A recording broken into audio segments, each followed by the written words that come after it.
Now, have you guys been here before? No. No, first time, everybody? Well, welcome. Now, my name is Missy, and I'll be your guide to get you started right here, okay? And then we'll send you on to the next area of the home, okay? Now, welcome to El Retiro. El Retiro in Spanish means retreat, okay? Mr. Buck liked to entertain, and he brought everyone here because this is his entertainment home. He spent 6 to 12 weeks out of the year here, okay? Mm-hmm. Now, in 1930, he purchased the property of 7.5 acres, and he decided to hire the Olmsted Company to design the gardens. Once the gardens were designed, then he decided, hey, I need a house to entertain in. So he had to find a company that would design the home around the gardens that were already here. So then he had then the house was built on the property. Mm-hmm. Now, remember that Mr. Buck, Charles Austin Buck, was the owner of this home, not Mr. Bach, who did the tower. They were two different people. They didn't even know each other. Now, this was part of Mountain Lake, and so was Mr. Bach's home, was also part of Mountain Lake. Now, Mountain Lake was very secured. It's very secluded. You can't even get in there now. Still called Mountain Lake. Mr. Bach's home is still in Mountain Lake. It's been restored a couple of times, but it is still there. We just don't get to go over there because it's very exclusive. You can't get in there.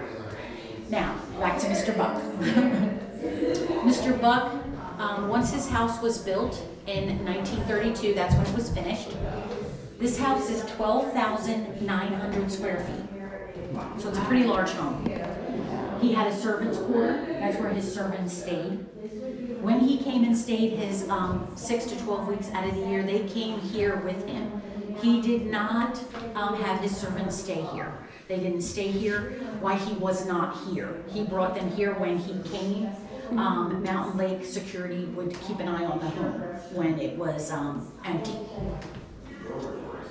Now, in 1925, his wife passed away. So she never even was a part of the home. This was all his idea, his dream. He had 9 children. 9 children, 7 of them were adults when the house was finished, and they were able to come here with their families and enjoy the home. One of his children died at a very young age, and the other one was in their teens. So when they did come, the 7 that were able to enjoy the home, they brought their families and their children, and they'll show you a room around the corner they believe is where the children would play, because they weren't just allowed to run amok in the home. Because it was for entertaining. They were to stay in that room, or they were to go in their mother's room when he was entertaining and he didn't want a lot of kids around. Excuse me. He was a very unique man, and he liked things different. So you'll notice that every room in the home is different. Every tile floor is different. The tiling on the walls that are in the bathrooms are different. Bedrooms are upstairs. Entertainment was for downstairs, so there's no bedrooms downstairs. All the bedrooms that are upstairs have their own private bathroom, which was unique for this time frame, because usually they had one bathroom that everyone shared. But he felt that when he was entertaining, all his family or all his friends needed to have their own bathroom, so they all have their own bathroom upstairs. If he was entertaining downstairs, you would use a bathroom downstairs, but you could not go upstairs and use any of the ones upstairs. If they were staying overnight, they were to use that one and not the one downstairs. Kind of makes sense. For him anyway, that's what he liked. The light fixtures on the ceiling are original. A lot of the dark furniture that you'll see throughout the home was Mr. Buck's furniture, so it is original. Some of the other furniture is from that time period. Okay. Now the home had 2 other owners before us. We purchased it, like I said, we bought it in 1970, but Esther Kerrigan owned it before, right after Mr. Buck, sorry. And she owned it with her husband, and after her husband passed away, then she sold it to the Keene family. And there's only been 3 changes that have been done since 1930 from 1970. During that time frame, only 3 things were changed in the home. They added the AC, they changed a little bit in the kitchen, and they added an elevator. The Key family had someone in their house that was disabled or handicapped, so they needed an elevator, and they didn't like the stairs. So one of the stairs, they cut it in half, and it was spiral. So they took the spiral staircase out and added the elevator, so they could utilize the upper and bottom floors as well. Okay. Now, all of the doors in the home are cedar. They're very thick and multi-layered. Okay. They are all different, except for 3 on the top floor. All the other doors are all different. The detail in the doors are all different. Now, again, I told you the floors were all different in all the rooms as well. These tiles are from Cuba. They are air dried, and then they're put in a kiln. Okay. They do, some of them will have, you'll see grass patterns or maybe a leaf or something in there, and that's from when they were outside air drying before they put them in the kiln. Now, your fancier tiles that are on the lower part of the walls and in the bathrooms are all hand painted. They are from Tunisia, so they're from Africa. They were imported over. A lot of his things, like I said, he wanted to be different, unique. He didn't want it to be something that everybody already had. He wanted to be definitely different and unique to him only, which is pretty amazing for that time. Okay, now before we move on to the next area, we have this really unique door here with right behind you here. It's really pretty. If you look, it has a star, and it's just a very beautiful door. What do you think's behind this door? A dragon. A dragon. That would be so cool. Is it a chapel? Could be a chapel. That's kind of a cool idea. Yeah. Took the Star of David on it, so it's a Prayer room. What is it?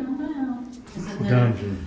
It is the only powder room on the bottom. Oh. Oh, look at the tiling. Yeah, so like I said, all the tiles are different. Wow. So this room is definitely different than the other room. And if you look at the soap dish even on the wall, is different. It's really odd because toilet paper? Toilet behind there is the a wall? toilet behind the wall, yes. But it's really unique how the sink is kind of a little plainer, but look at the soap dish on the wall. It's gorgeous. It's really odd, right? It's very beautiful, very unique. Wow, they had pumps in the 30s.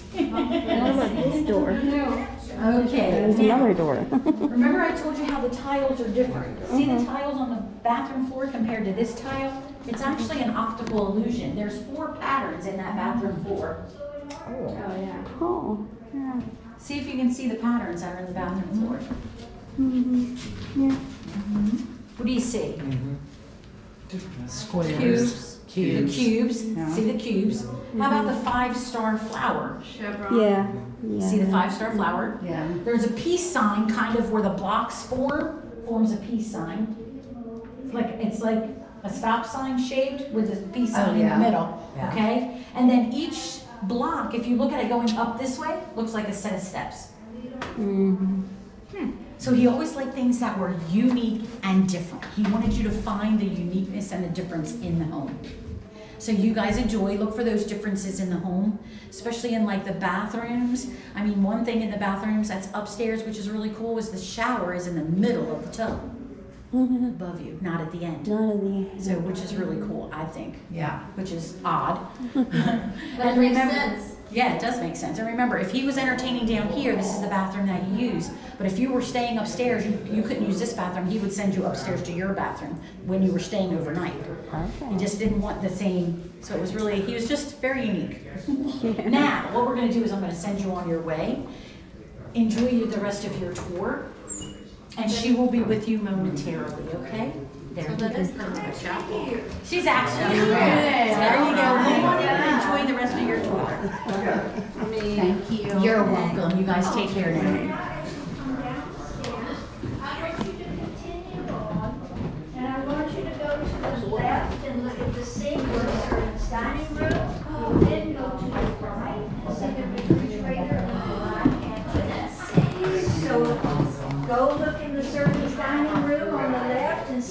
the sink, and then over to the dry pantry on the right to see the GE refrigerator.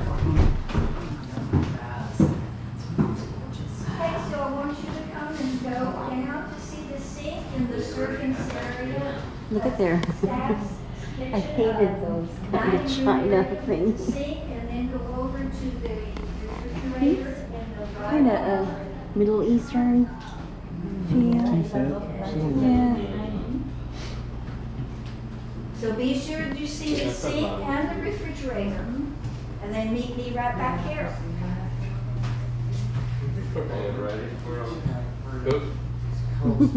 He did a good job. I bet it held a lot of wine. What is it? Real life? Lots of wine. Okay.